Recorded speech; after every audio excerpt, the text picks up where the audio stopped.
It's time to build another gaming PC, and this one is going to be a bit smaller than the status quo. We've built a lot of mid-towers recently, and I think if all things play out the way that I expect them to, this rig should fit into a backpack. The entire budget for this rig is around 1,000 USD, so I think it's actually rather attainable as well, considering most small form factor builds cost a bit more because you've got just the added ITX taxes, right? Most ITX cases are a bit more expensive, including this Ghost S1. You've got the ITX or the SFX power supply tax. Usually you're paying a bit more for a higher wattage, smaller, more compact unit. ITX motherboards typically cost as much, if not more, than their ATX counterparts. So there's a lot that we were able to squeeze into this $1,000 budget. I think it's going to be an awesome gaming PC for the price. Are you ready? Let's get to building.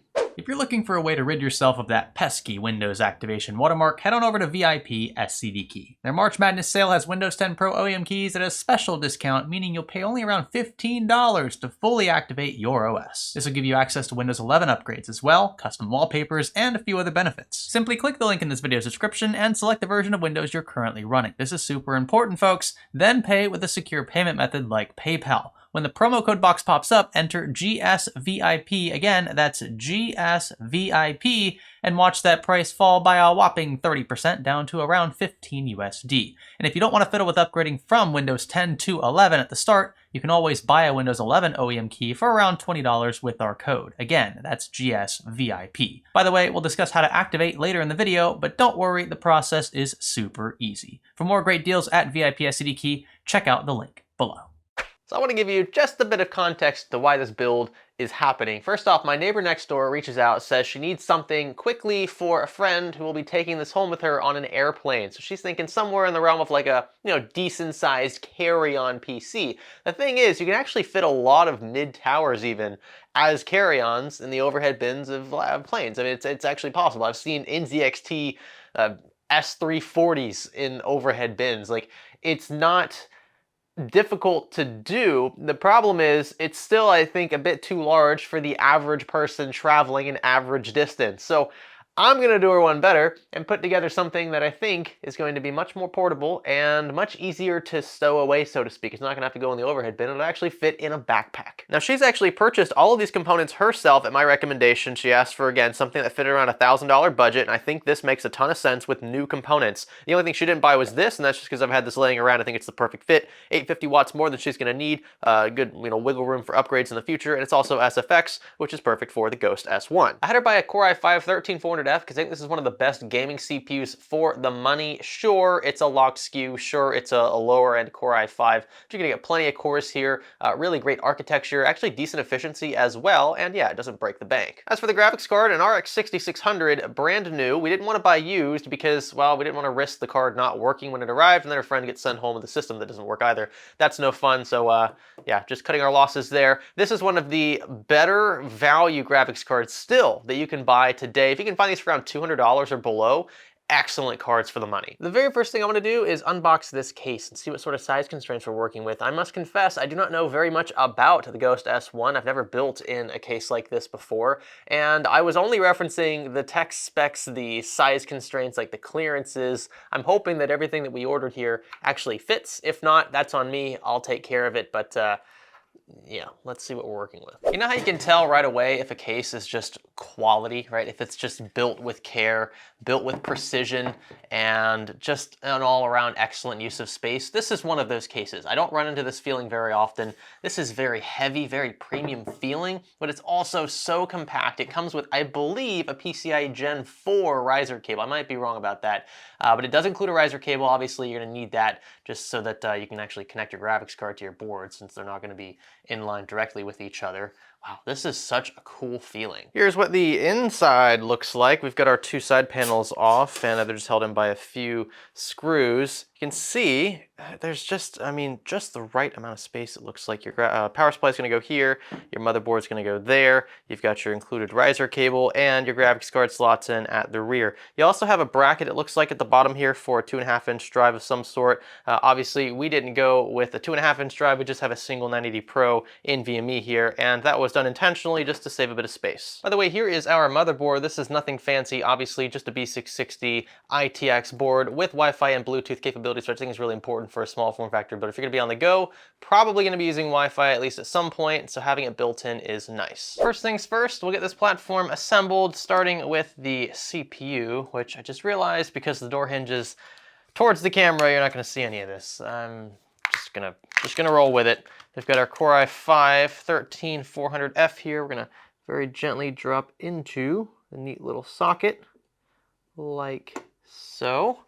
Gonna lower this back down, lock it in place, and pull this away. Be sure to save this, you never know when you're gonna need it. Then we'll take care of RAM. I've got 2 sticks of low profile silicon power DDR4 here, and this is done intentionally because our CPU cooler is gonna overhang these slots. We wanna make sure we don't have any interference where it's just not desired. So I'm gonna slot the first one in nice and easy. Then we've got our second one.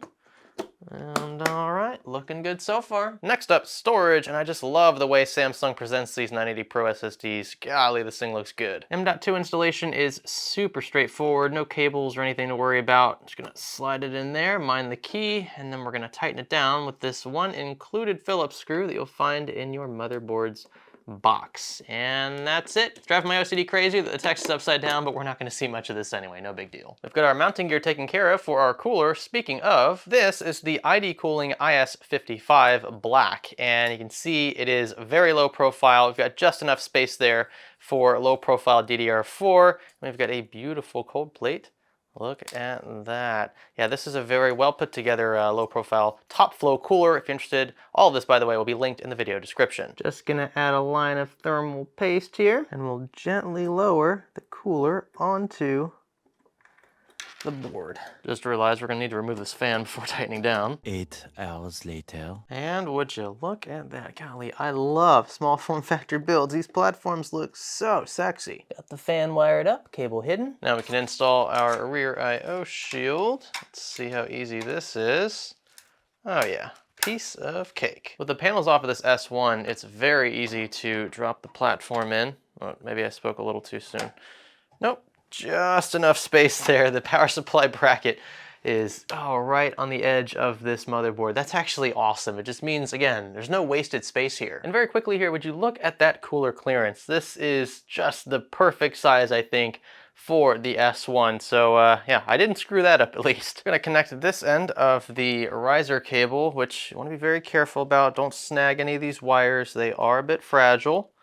Slot that all the way in. Look how cute this thing is. It's so small. It fits in one hand, piece of cake. It's just crazy how much power they pack into these small footprints. 850 watts here in this Dagger Pro, and it is also fully modular, which means you only have to connect what you need to use, which in our case is just a 24-pin, a spliced 6+2-pin PCIe supplemental power for 2 8-pins in total, or up to that, and a single CPU EPS pin. Actually, this cable here I'm kind of annoyed by because it includes 2 different 8-pin connectors from the same, physical connector itself. So we're gonna have an extra strand we don't really need. Nothing I can do about that. You wanna help Dada build a PC? Yeah? You wanna help Dada? Yeah?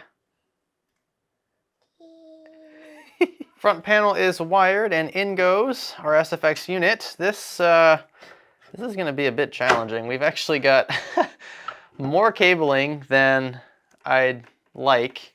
I mean, we literally only have to go from here to here for the 24-pin, and then from here to here for the 8-pin. We're gonna have to work our cable management magic, and we don't have a lot of space here. First things first, we're going to remove this 2.5-inch drive bracket that's taking up a bit of space. I'm not sure how much this is gonna help us or not. Golly, I can't even pull it out, and it's just because these cables are pressed right up against the side here. Just trade-off side effects of going with an ITX rig, no big deal. But now, if you are trained in the art of cable stuffing, as am I, my friend, it shouldn't be an impossible task. It'll just make you work a little for it, and I don't mind that. So there we go. Most of the cables have been stuffed in the only available space we have left here. And I think clearance is fine. The last thing to do then is install the graphics card, and that's literally it. We will have put together an entire rig, and then at that point all we need to do is install Windows. This actually was super easy and super quick. This is admittedly one of the cheaper 6600 variants on the market, but you gotta do what you gotta do in a budget build. I don't see anything wrong with this variant here from Azerock. Just gonna carefully slide around in here from above, and would you look at that fitment, almost like these were made for each other. Oh yeah, really digging it. So that is slotted almost all the way in. Just a bit more. There we go.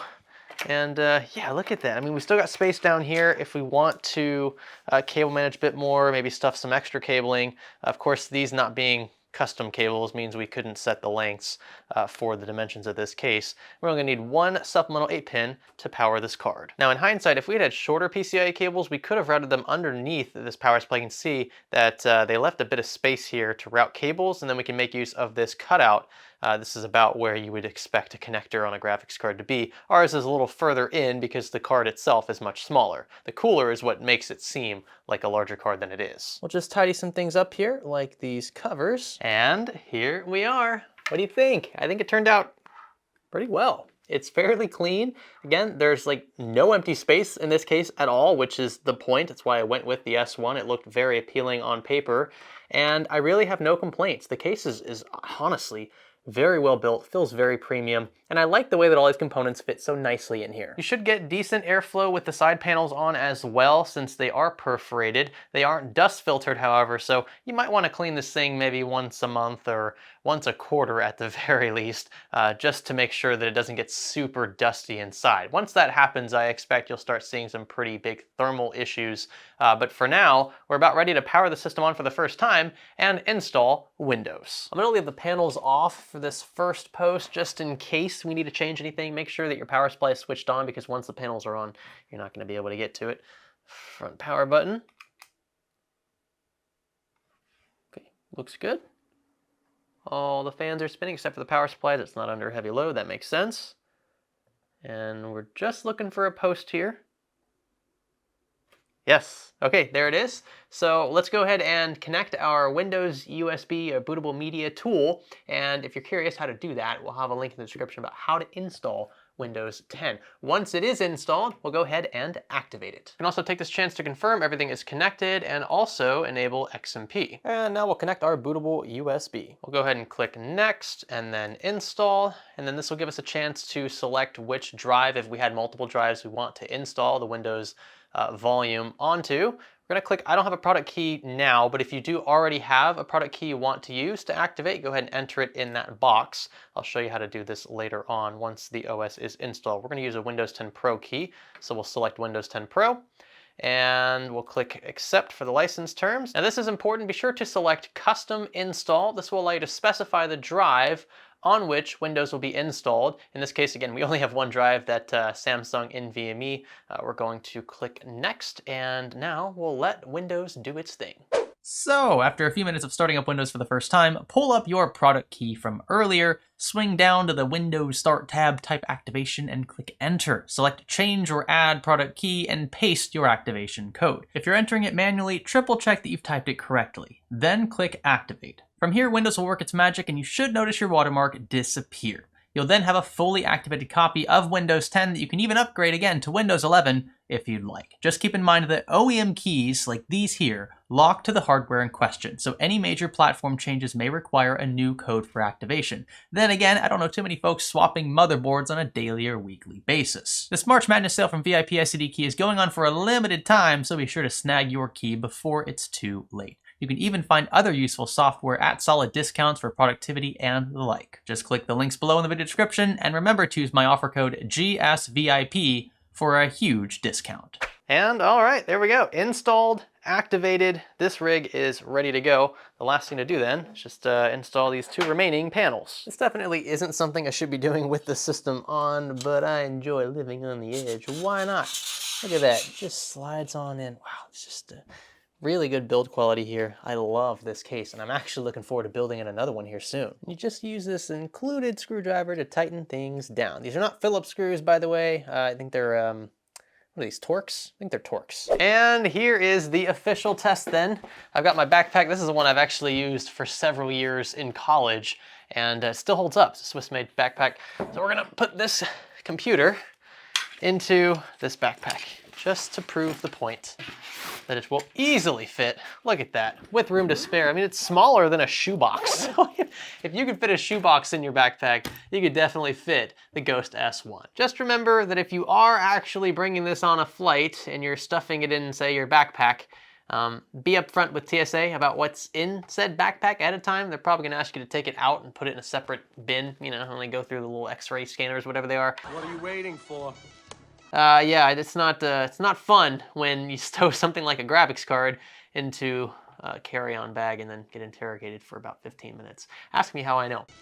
That was not a fun experience, so just be careful. I think that our neighbor's gonna be super excited. I can't wait to show her what this looks like, and then she can show her friend as well just how compact this thing is. The Ghost S1 is an incredible build. This is the Mark III revision, I think, and I'm fairly confident it's aluminum. It feels like aluminum. It's just very well built. I hate to say it because I know a lot of you don't like Apple.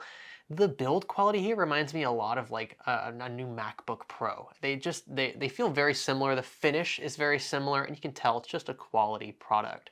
So overall, very impressed with the case. This isn't necessarily a video about the case, but it is the centerpiece, I think, and one of the main reasons why we're able to keep this so tiny. You can find all the parts, by the way, that went into this in the video description. Be sure to check those out. Also, big thanks to our sponsor as well for supporting the channel. You can find their links at the very top. Let me know what you think about this build and what you would do differently if you had around the same budget, say $1,000 or so. If you enjoyed it, give it a thumbs up. Consider subscribing if you haven't already. Join our public Discord server. Consider supporting us on Patreon, and I will catch you in the next one. I cannot believe I just did this in one take.